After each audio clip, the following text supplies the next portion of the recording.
Ni fine. Nandi bakede kamera kumushukuye nabona abantu bekora amachallenge menshi cyane ku social media bituma nyikunda. Mu kwikunda byaje gutuma mbonamo amabanga menshi agiye atandukanye amwagaragaza yuko n'umwaka wa 2025 ushobora kuba ari wo mwaka wa nyuma.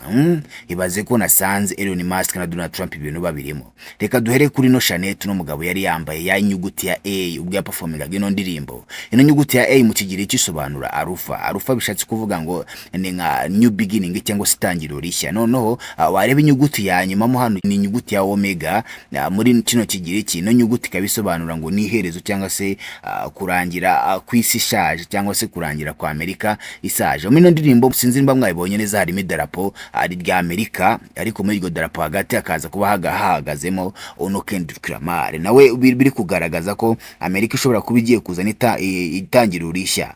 Reka tunarebe kuri rino dolari ryawe ry'abanyamerika naryo iyo urebye neza urubonamo ko harimo ino omega nayo iyagaragazaga ko ari iherezo ry'isi shaje cyangwa se ry'isi iri itari moderne isi itameze neza cyane.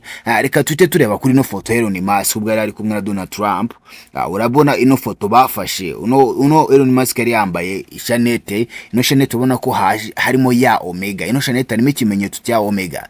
Ese uri kwibaza ko ibintu byahuriranye. Yari yambaye ino Shanet ya omega arangije yifotozanya na Donald Trump barangije bazamura ikiganza gisa nk'igisezera. Urabona ko ari gusa nk'usezera. Hanyuma uno Donald Trump nk'umuntu wari uri ku ruhande ufatwa nk'itangiriro rishya cyangwa se new beginning arangije atakora akantu k'akamenyetso kagaragaza ka yes. Reba kino kiganza cye urebe ibintu ikimenyetso yari yaduhaye byagaragaje ko uriya uno Elon Musk yari yambaye ino omega igaragaza cyangwa se the end. Noneho Donald Trump arangije we atagaragaza we waje noneho nk'itangiriro rishya cyangwa se new beginning arangije akora kino kimenyetso. Ese ukibaza ibintu byarahuriranye. Ino video irimo ibintu byinshi cyane bigiye bitandukanye byose nagura n'ukuntu bivuga. Gusa nimba ushaka kumenya amakuru menshi ajyanye n'indirimbo yagiye itanga ndetse n'andi makuru menshi abagiye acukumbuye asiga comment ngo dutemo ubundi nguhe link.